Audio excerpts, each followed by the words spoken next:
Queridos irmãos e irmãs, estamos começando a segunda semana do nosso Retiro do Advento. E se na primeira semana a graça que pedíamos é a graça da transformação do desejo, chegar a ter um ardente desejo, nesta segunda semana a graça que nós pedimos é a graça da conversão, da mudança de vida. E nesta segunda-feira da segunda semana do Advento, este é especificamente o tema da liturgia de hoje, a conversão. E a conversão no seu nível mais profundo. Compreender que o ser humano tem várias dimensões e que a conversão mais profunda deve começar no íntimo do ser humano, que é de onde brotam as suas atitudes. É do mais profundo do ser humano que nascem as ações do ser humano. No Evangelho de hoje, nós encontramos Jesus ensinando numa casa. É uma atividade própria de Jesus, como nós já vimos, ensinar. E era esse ensino que parece que atraía as multidões. Mas logo a seguir o texto diz que, além de ensinar, uma virtude levava o Senhor a curar. Ou seja, Jesus continua ensinando, mas a compaixão o move naturalmente a curar. E aí nós vamos encontrar uma cena única nos evangelhos. É a única vez em que é pedida uma coisa a Jesus e ele concede uma outra coisa. É pedido a cura do corpo e ele vai conceder a cura da alma. Então, muito antes do que a gente percebe recentemente nas ciências, Jesus Cristo já tem uma visão integral do ser humano. Jesus vê o homem como um todo, em todas as suas dimensões.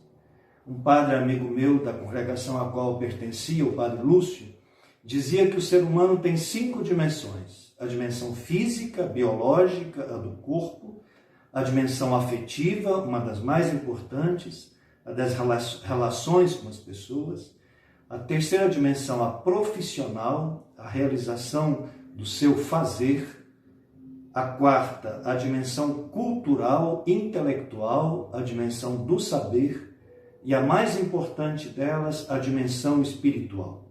O dedão é o único que toca todos os outros, de maneira que a dimensão espiritual é a mais profunda e a mais decisiva do ser humano, é a mais íntima do ser humano.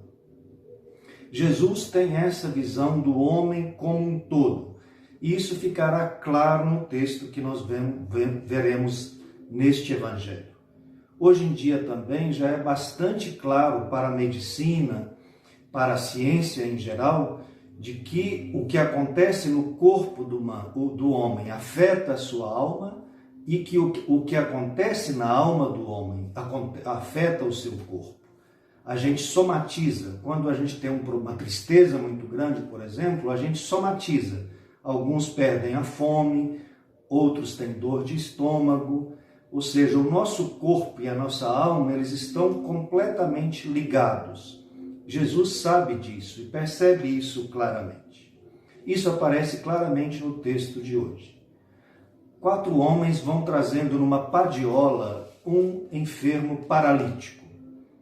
A casa está cheia, não tem por onde eles entrarem, então eles vão entrar pelo telhado. As casas judaicas, elas tinham como que taipas de telhado, no telhado que podiam ser deslocadas. E assim eles fazem, eles deslocam essas taipas e introduzem no centro do lugar onde está Jesus este paralítico. O texto diz a seguir o seguinte: vendo a fé deles, Jesus disse: homem, teus pecados estão perdoados. Veja bem, o texto diz, vendo a fé deles. Deles quem? Dos 4 homens que levam o paralítico. Ou seja, dá a entender que Jesus parece intuir que falta ao próprio paralítico a fé. A fé é dos 4 homens. Por isso, o que Jesus indica é a cura no paralítico naquilo que mais era necessário a ele, a cura interior. A seguir, então, os fariseus e escribas vão reagir dizendo: quem é este que assim blasfema? Quem pode perdoar pecados senão Deus? Então acusam a Jesus de dizer-se Deus porque pode perdoar pecados. Só Deus perdoa pecados. E Jesus, conhecendo o coração daqueles homens, diz uma coisa forte, né? Por que murmurais em vossos corações? O que é mais fácil dizer, os teus pecados estão perdoados, ou dizer, levanta-te e anda? Pois para que saibais que o Filho do Homem tem na terra poder de perdoar pecados, disse ao paralítico, eu te digo, levanta-te, toma o teu leito e vai para casa. Então Jesus diz uma coisa forte, o que é mais fácil, curar o corpo ou curar a alma? Na verdade, é mais difícil curar a alma, embora pareça que não. Transformar o coração de uma pessoa é a coisa mais difícil. Nenhum homem é capaz de fazer isso. A gente pode dar conselhos, mas realmente só Deus pode mudar o coração de uma pessoa. O corpo, Deus dá inteligência aos médicos para que curem, dentro do possível, o corpo. Mas a alma, a qual Deus dá também inteligência aos homens para ajudar, seja psicólogos, diretores espirituais, mas é mais difícil curar a alma. E, na verdade, numa doença, é mais importante na doença não a materialidade da doença, mas a força interior para enfrentá-la.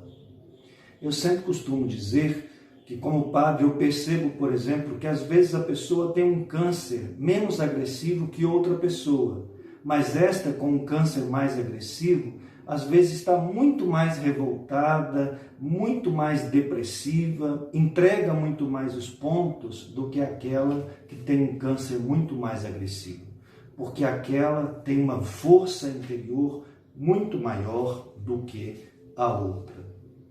Então, nós vemos claramente aqui que Jesus vai ao coração do problema. O coração do problema não era a mudança do corpo do paralítico, era também. Mas o mais profundo que faltava a este paralítico era uma mudança do seu coração, era adquirir uma atitude de fé. Então, essa leitura nos indica como Jesus tem essa capacidade de perceber o ser humano na sua integridade e de curá-lo desde o mais profundo. O ser humano, quando curado desde o seu interior, ele tem forças para se libertar das coisas exteriores.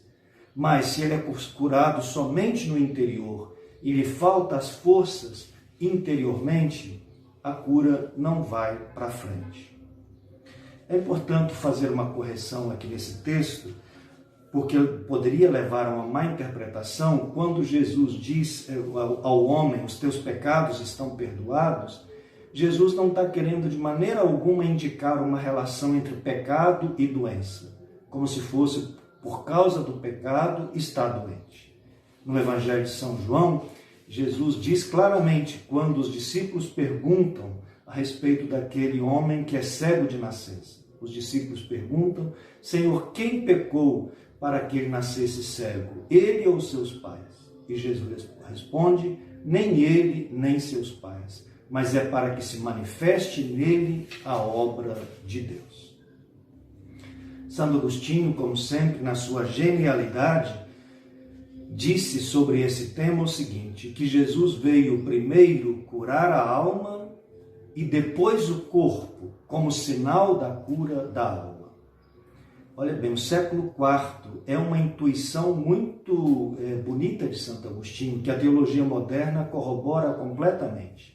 Os milagres de Jesus têm apenas uma finalidade de sinal, porque o fundamental é a fé.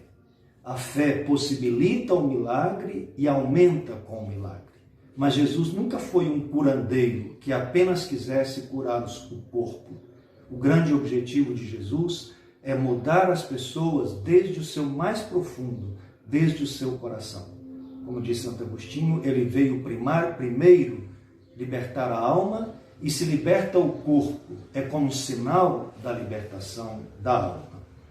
De toda forma, o mais importante desse texto, portanto, é como Jesus quer nos curar e nos libertar desde o mais profundo de nós mesmos e quer atingir todas as dimensões do ser humano. Ele busca em nós uma libertação integral. A primeira leitura de hoje, uma leitura linda, também fala de uma transformação profunda, de uma transformação em todos os níveis. É a promessa messiânica, o Messias que virá vai possibilitar uma transformação em todas as dimensões. Começa falando da natureza. Alegre-se a terra que era deserta e intransitável, exulte a solidão e floresça como um lírio, germine de alegria e louvores, foi-lhe dada a glória do Líbano e o esplendor do Carmelo e de Saron. A terra árida se transformará em lago e a região sedenta em fontes de água. Então a primeira promessa é a promessa de que o deserto vai florir e se alegrar. Aqui no Nordeste isso é muito perceptível, né? A Caatinga toda está seca. Cai 2 chuvas boas, a Caatinga está toda verde. É essa transformação total da natureza que fica bonita, verde, florida, como era no Líbano e no Saron. Mas a transformação é mais profunda do que a transformação da natureza. Quando vier o Messias, vai haver uma transformação das pessoas. Diz o texto: fortalecei as mãos enfraquecidas e firmai os joelhos debilitados. Dizei às pessoas deprimidas, criai ânimo, não tenhais medo. Fala do corpo, né? Fortalecei as mãos enfraquecidas, firmai os joelhos debilitados, criai ânimo na alma, não ficai deprimidos. Os psicólogos costumam dizer que quando a gente está muito deprimido, a nossa tendência é deitar e adquirir a postura do útero, na busca de proteção. O certo é que quando a gente está muito triste, muito deprimido, o nosso corpo sente, o corpo fala. Nós não queremos ficar em pé, queremos ficar deitados, os joelhos estão fracos. Nós não temos forças para trabalhar, as mãos estão enfraquecidas. Então, criai ânimo, não tenhais medo. A mudança da natureza que se torna verde, bela, viçosa, florida, uma mudança do corpo que se torna também forte, robusto. E isso significará, por fim, uma mudança total da natureza. Então, os olhos do mundo, né, da realidade. Então se abrirão os olhos dos cegos e se descerrarão os ouvidos dos surdos. O coxo saltará como um cervo e se desatará a língua dos mudos. Então, sobretudo a partir dos mais fracos, a realidade vai sendo transformada. Uma mudança total a partir do mais profundo. Mudança da natureza, mudança das pessoas e de seus corpos, mudança da realidade, sobretudo para os mais fracos e os mais pobres. O Salmo de hoje, Salmo 84, também fala desta mudança. Diz: favoreceste, Senhor, a nossa terra, libertastes os cativos de Jacó. Perdoastes o pecado ao vosso povo, encobristes toda a falta cometida. Ou seja, Deus renova a nossa terra, renova o nosso interior e nos perdoa.